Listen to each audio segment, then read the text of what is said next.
ya, saya presentasikan dulu ya.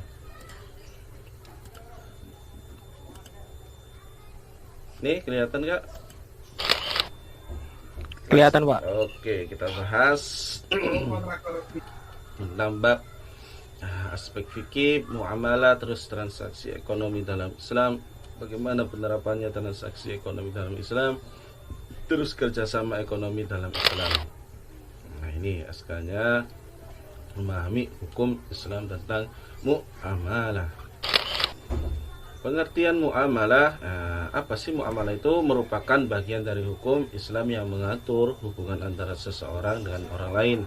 Nah, baik itu pribadi maupun berbentuk badan hukum seperti perseroan, firma, yayasan, dan negara. Contoh apa? Jual beli, sewa menyewa, perserikatan di bidang pertanian maupun perdagangan, serta perbankan. Waalaikumsalam. Ya, silakan Kak yang harus hadir. Lupa absen. Dan asuransi yang apa? Islami. Nah, ini muamalah. Next. Asas-asas transaksi ekonomi dalam Islam itu yaitu pihak-pihak yang bertransaksi harus memenuhi kewajiban yang telah disepakati dan tidak boleh saling mengkhianati. Allah berfirman, A'udzubillahi minasyaitonirrajim. يا أيها الذين آمنوا أوفوا بالعقود أحلت لكم بهيمة الأنعام إلا ما يتلى عليكم غير محل الصيد وأنتم حرم إن الله يحكم ما يريد. Hai orang-orang yang beriman, penuhilah akad-akad itu, dihalalkan bagimu binatang ternak kecuali yang akan dibacakan kepadamu, yang demikian itu dengan tidak menghalalkan berburu ketika kamu sedang mengerjakan haji. Sungguhnya Allah menetapkan hukum-hukum itu menurut yang dikehendakinya. Ini dalilnya. Kemudian ada syarat-syarat transaksi yang dirancang dan dilaksanakan dengan penuh tanggung jawab ini ya, dan tidak menyimpang dari hukum syarat dan adab sopan santun. Terus setiap transaksi itu harus dilakukan secara sukarela tanpa adanya paksaan dan dari pihak manapun.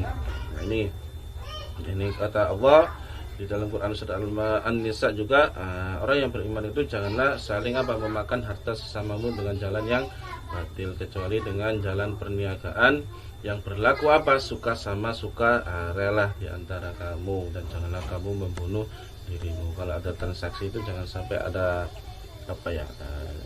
penyimpangan, istilahnya nggak sesuai. Ada akadnya sudah jelas tapi barang transaksinya itu ada cacatnya, misalnya itu nggak dibilangkan, ya itu bahaya, itu nggak boleh itu. Nanti ada penyesalan bagi yang membeli. Kemudian setiap transaksi itu dilandasi dengan niat, innamal a'malu binniyat, dan ikhlas karena Allah, sehingga terhindar dari penipuan, kecurangan, dan penyelewengan. Nabi bersabda, melarang juga jual beli mengandung unsur penipuan. Memang kalau kalian jual sesuatu ya harus rinciannya jelas lah, jangan sampai menutupi memang ini barangnya seperti ini, itu jelas, dan sampai menipu. Biasanya kan ya ada penipuan kan, itu jangan sampai menipu seseorang. Terus ada kebiasaan atau urf yang tidak menyimpang dari syarak, boleh digunakan untuk menentukan batasan dalam transaksi. Al-ibatu asyratun ajza'in tis'atu minha fi talabil halal. Ibadah itu terdiri dari 10 bagian, dan 9 bagiannya itu daripadanya terdapat pada mencari rezeki yang halal. Kemudian dalam penerapan transaksi ekonomi dalam Islam itu yang pertama ada jual beli. Pengertian dasar hukum jual beli juga. Jual beli apa sih? Yaitu persetujuan saling mengikat antara penjual, yakni yang menyerahkan atau menjual barang, dan pembeli sebagai pihak yang membayar atau membeli yang dijual. Nah, Nabi sallallahu alaihi wasallam an bai'ul gharar, Nabi Muhammad sallallahu alaihi wasallam telah melarang jual beli yang mengandung unsur penipuan. Adakah yang pernah jual beli? Biasanya kan biar itu biasanya menawarkan itu kalian kalau di storynya itu vapor iya dia jual vape itu loh, kayak yang vape itu loh. Terus rukun, Pertama, Pak. rukun dan syarat jual beli. Orang yang melakukan akad jual beli itu atau penjual dan membeli syaratnya itu harus berakal. Terus balik, ya terus berhak menggunakan hartanya. Siwat atau ucapan ijab kabulnya itu ya saya beli, saya jual. Gitu akadnya harus jelas seperti itu harusnya. Terus barang yang dijual belikan itu syaratnya barang halal, terus diambil manfaatnya, ada manfaatnya. Barang ada di tempat atau sudah tersedia di tempat lain ya milik si penjual atau berada di bawah kekuasaannya.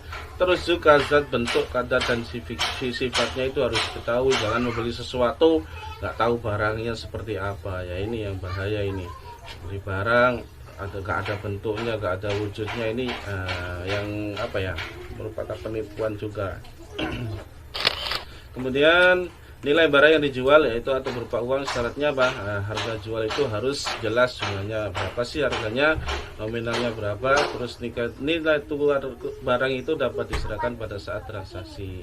Bila transaksi dengan barter, tukar menukar barang, maka tidak boleh dengan barang yang haram. Harus ya barangnya itu sama-sama halal, jangan barangnya haram ditukar dengan barang yang halal, ini nanti berdosa nanti.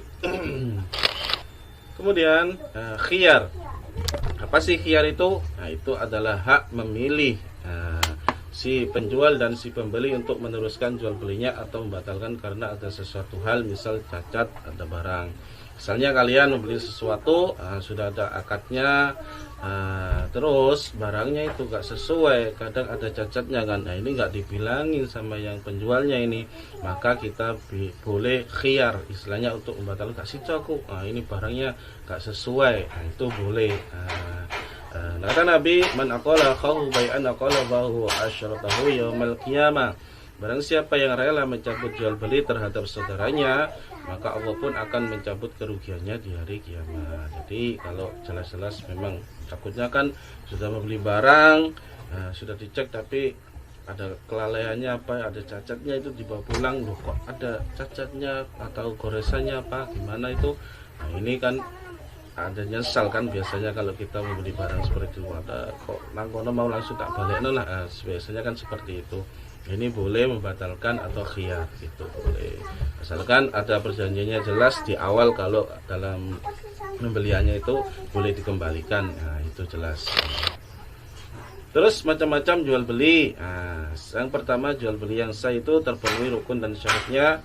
Terus jual beli yang tidak sah tidak terpenuhi rukun dan syaratnya. Contoh jual beli sesuatu barang najis, ini nggak sah ini, bangkai, daging babi. Terus jual air mani hewan ternak, ini juga nggak boleh. Terus jual beli anak hewan yang masih berada dalam kandungan, ini juga nggak boleh. Wong masih dalam perut kandungan hewannya kok dijual belikan, belum tentu kan keadaannya nanti lahir dengan selamat atau enggak kan. Ya ini anna Rasulullah sallallahu alaihi wasallam nahi an bai'il habalat, rawahu Bukhari Muslim. Rasulullah juga melarang menjual anak hewan yang masih di dalam perut induknya. Ini apa?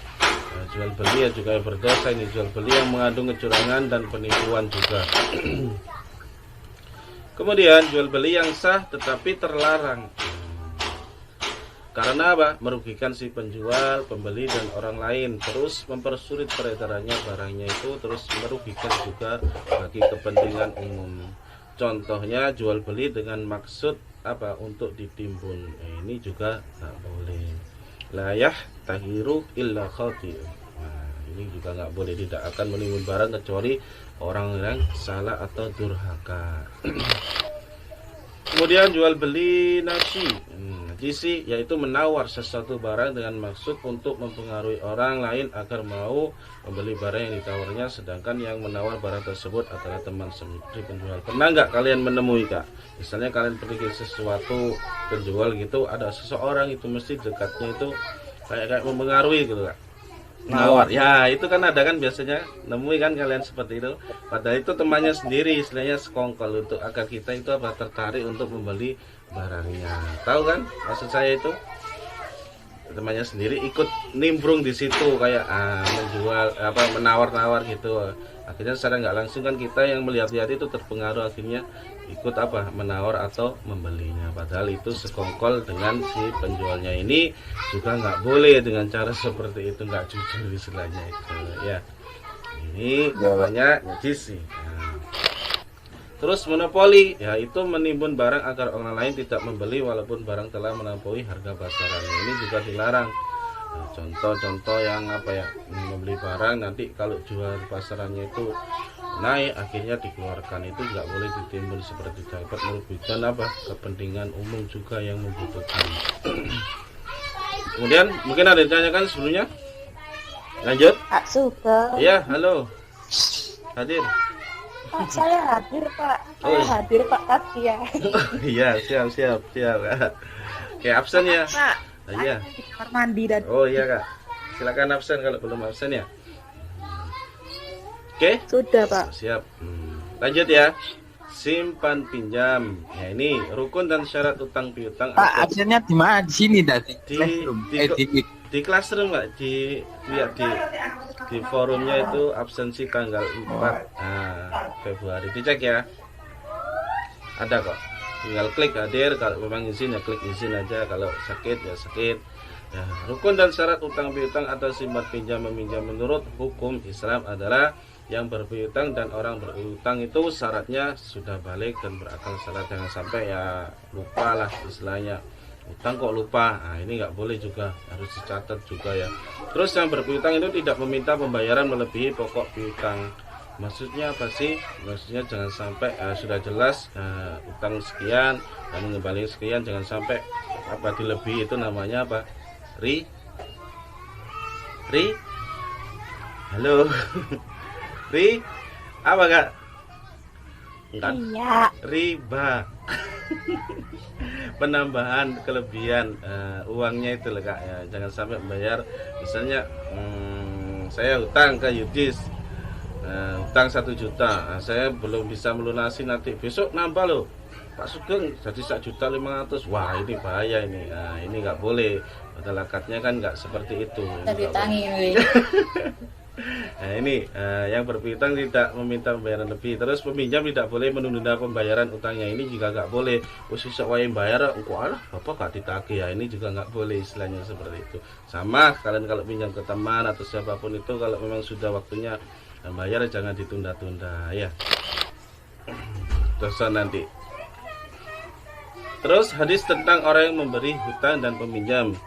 Nah ini kullu fardin jarra manfah akan fahuwa riba. Setiap piutang yang disengaja untuk mencari manfaat atau keuntungan pembayaran lebih adalah riba. Ini siapapun yang mencatat, saksinya itu nanti kategori apa?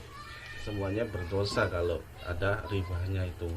Qatlul ghaniyyu dzulmun, orang yang mampu melalaikan kewajiban bayar utangnya adalah zalimnya. Ini perlu diperhatikan, maksudnya apa hadis ini? Bahwasanya kalau sudah mampu untuk membayar hutang atau pinjaman itu, kalau nggak dibayar ini namanya zalim. Memang sudah waktunya dibayar ya dibayarlah. Jangan sampai menunda-nunda, takutnya apa, sesuatu terjadi yang nggak disangka-sangka, nanti kepakai buat yang lainnya ini. Kemudian barang atau uang yang diutangkan atau dipinjamkan adalah milik sah dari yang meminjamkan. Terus pengembalian utang tidak boleh kurang nilainya, harus sesuai dengan yang dipinjamkan tadi. Disunahkan mengembalikan lebih dari pokok utangnya. Ini dari Sadewi, khiyarukum hanisukum qadaan. Orang yang paling baik di antara kamu ialah orang yang membayar hutangnya dengan lebih baik. Karena kenapa kak? Kalau kita meminjamkan uang ya, dalam Islam itu enak aslinya. Kenapa sih? Nah, kita meminjamkan utang ya, meminjamkan uang sama saudara, teman atau siapapun, selama belum dikembalikan itu nanti pahalanya itu tetap mengalir kepada yang meminjamkan itu. Apalagi kalau kita meminjamkan seseorang itu, seorang tidak mampu membayarnya, sudah wes tak bebaskan hutangnya ya, itu nanti banyak pahalanya itu lebih besar. Itu yang perlu kalian. Assalamualaikum. Waalaikumsalam. Alhamdulillah. Hadir Pak, maaf Ya, Pak, dari kamar mandi Pak. Ya, nggak apa-apa Kak, silakan. Ini tak rekod loh Kak, nggak apa-apa ya.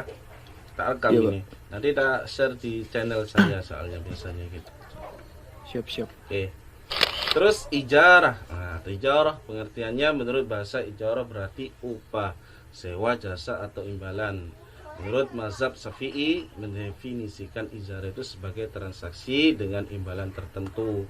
Dasar hukumnya, ini dijelaskan, berikanlah upah jasa kepada orang yang kamu pekerjakan sebelum kering keringatnya. Maksudnya sudah haknya ya berikanlah istilahnya upahnya itu.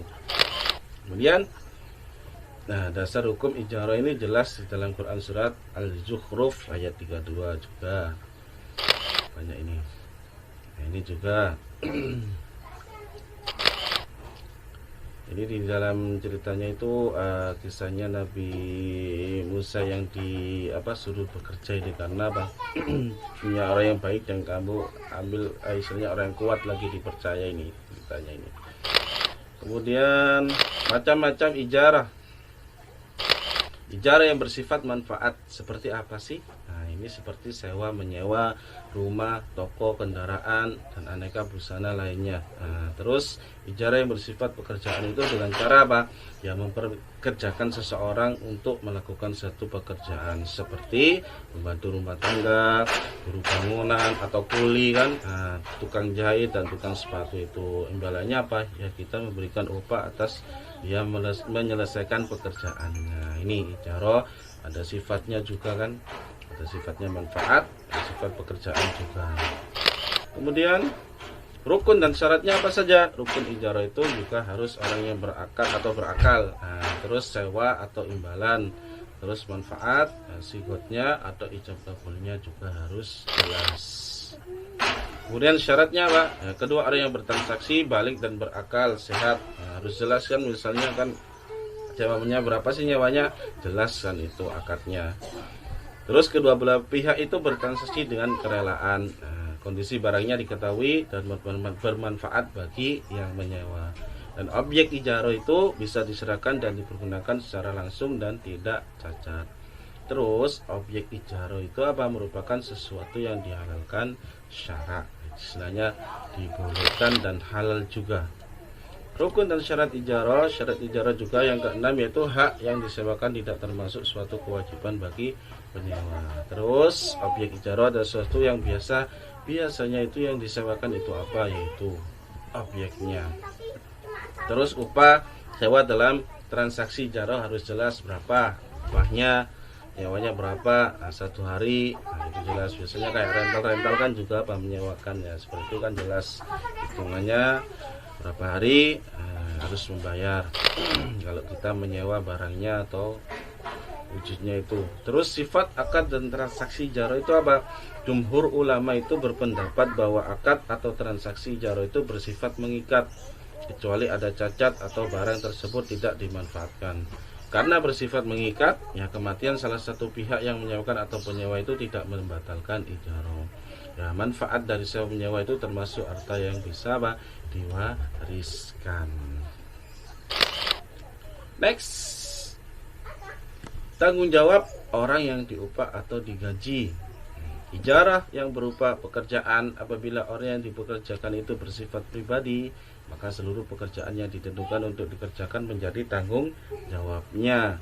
Nah, terus ulama fikih itu sepakat apabila objek yang dikerjakan rusak di tangan pekerja bukan karena kelalaiannya dan tidak ada unsur kesengajaan, maka pekerja itu tidak dituntut ganti rugi. Maksudnya, kalau kita mempekerjakan seseorang ya seorang itu nggak melakukan kesalahan atau kelalaian, terus barangnya itu tiba-tiba ya rusak, itu bukan karena kelalaian pekerjanya, berarti kita tidak dapat menuntut ganti rugi. Kalau dia yang melakukan dalam kelalaian bekerja, berarti kita berhak untuk menuntut ganti rugi atas kelalaiannya sehingga menyebabkan sesuatu atau rusak itu di tangan pekerja itu tadi. Ini maksudnya. Ada pertanyaan? Lanjut. Halo. Lanjut. Oke. Lanjut, Pak. Syirka yaitu apa? Persekutuan antara dua orang atau lebih yang bersepakat untuk bekerja sama dalam suatu usaha yang keuntungannya untuk atau hasilnya itu mereka bersama. Syirka yang sesuai syarat itu bertujuan untuk kesejahteraan bersama, merupakan salah satu bentuk ta'awun. Yudis, ta'awun itu apa, Dis? Ta'awun. Halo. Adakah di situ? This. Nggak ada. Di Kalau gitu tazkiyah dibantu, ta'awun itu apa, Tas? Apa, Tas? Pak.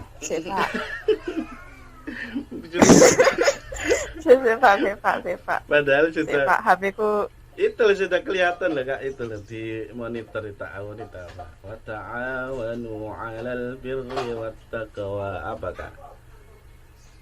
Pak. Belum paham Kak Tasya?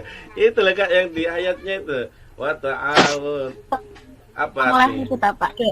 Apa artinya? Enggak muncul, Pak. Tolong menolong. Iya. Tolong menolong, Pak. Iya, saling tolong. Astagfirullah. Kadang turu tas, kadang turu anu. Sabar. Turu anu. Tangi. Tolong menolong. Iya, saling tolong menolong Kak. Ini sudah jelas ya Quran surat Al-Maidah. Kadang turu, Pak, kadang turu. Sabar.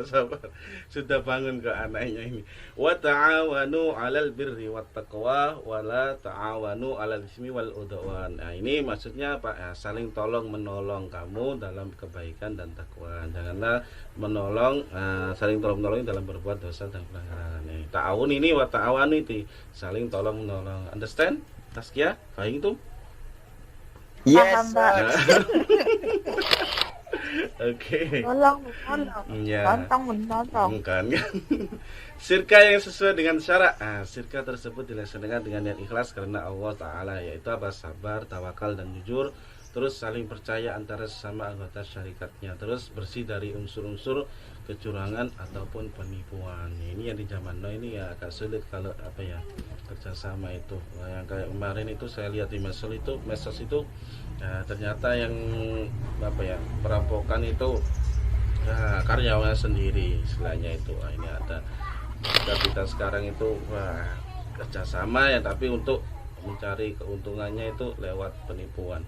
Macam-macam syarikat kerja yaitu gabungan dua orang atau lebih untuk bekerja sama dalam suatu jenis perusahaan, dan pembagian apa keuntungannya itu dibagikan sesuai dengan perjanjiannya. Jelas berapa persen pembagiannya dari awal itu jelas. Terus manfaat syarikat kerja itu apa?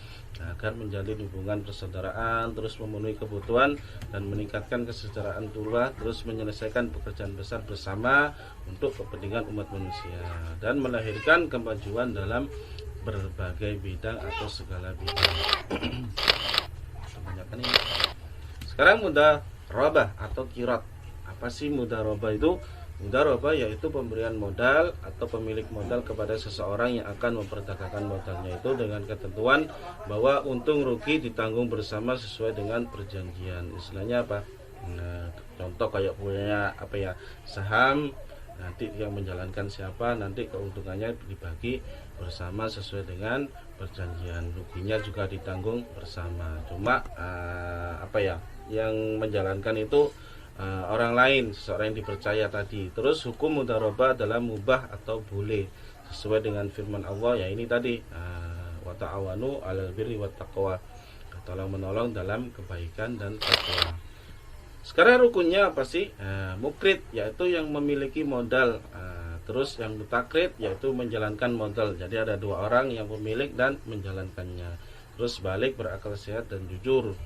Terus ya ini harus jelas modal itu hendaknya diketahui berapa sih modalnya untuk menjalankan usaha bersama ini, jumlahnya dan tunainya itu berapa. Terus ketahui jenis usahanya, tempatnya sebaiknya disepakati bersama. Kalau kalian suatu saat ya sudah sukses bisa bekerja sama dengan teman membangun usaha restoran atau apapun lah, barangkali ya jadi pengusaha salah satu dari teman kalian bisa, harus jelas usahanya. Terus besar keuntungannya hendaknya sesuai dengan kesepakatan yang tadi bilang di awal, jelas. Kalau sudah ada perjanjian di awal pembagiannya berapa persen, yang menjalankan dengan yang pemilik modal itu jelas di awal. Terus mutakrid hendaknya ini yang jujur dan menggunakan modal atas izin mukrid. Ini yang perlu apa ya, kejujuran, nggak sampai dikorupsi. Terus hikmahnya apa kalau kita penerapan mudarabah itu di masyarakat? Mewujudkan persaudaraan, persatuan antara mukrid, kelompok yang kaya dengan kelompok yang miskin. Terus mengurangi karena apa? Memberikan lapangan pekerjaan juga, mengurangi pengangguran. terus memberikan pertolongan kepada fakir miskin yang menjalankan modal. Istilahnya Pak, dia akan keluar dari zona nyamannya, akan ikhtiar dan usaha untuk dapat hidup mandiri. Next. Tuh, sudah selesai Kak? Oh belum.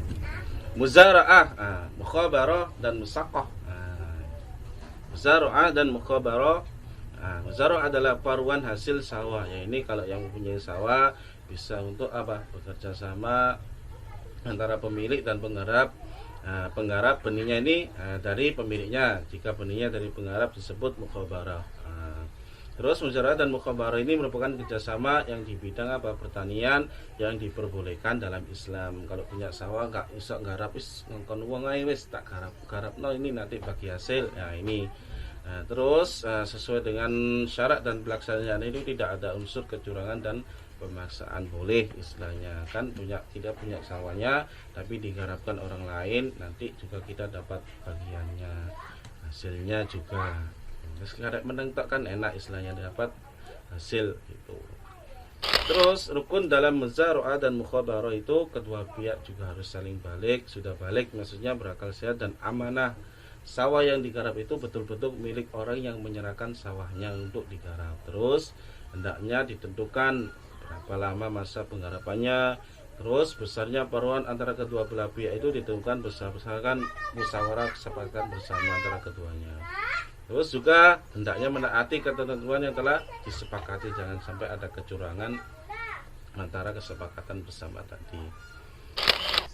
Sekarang musaqah adalah paruan hasil, ya ini kebun, ini tadi kan sawah, sekarang kebun antara pemilik dan penggarap, besar bagian masing-masing sesuai dengan perjanjian pada waktu akadnya ini.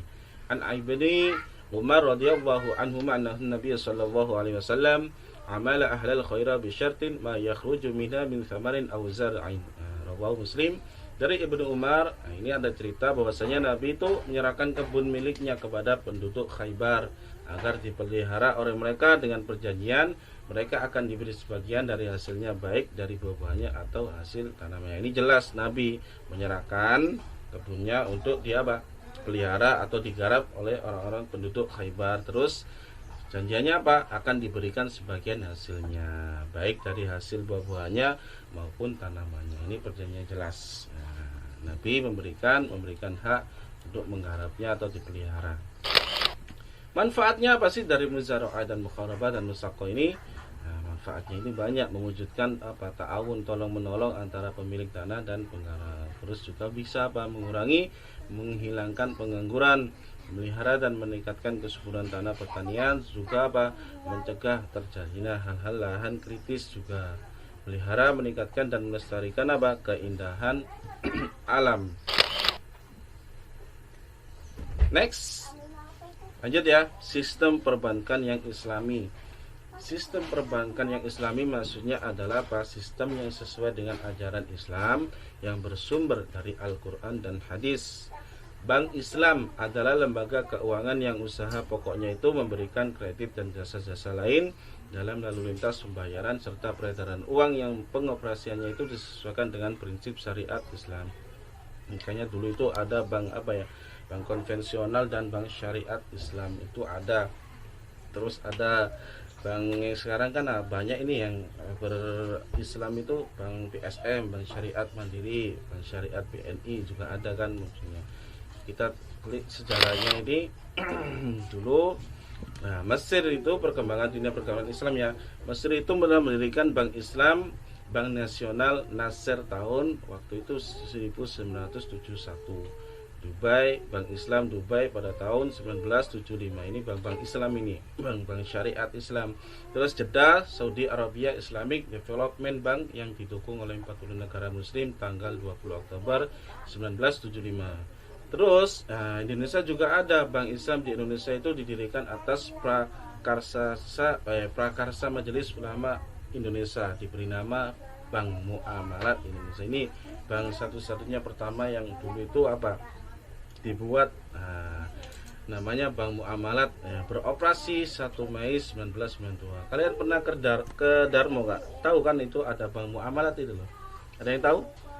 kalau dari sini ke sana ya sebelah kanannya, kalau dari sana ke apa ya, ke Darmo itu sebelah kirinya. Ada yang tahu? Di situ ada Bank Muamalat Indonesia. Salah udah kak. Apa? Ya, dekat Al-Falah itu loh. Ya, situ. Itu Bank Muamalat. Nah, ada beroperasi, tersebar banyak kok sudah di Indonesia itu.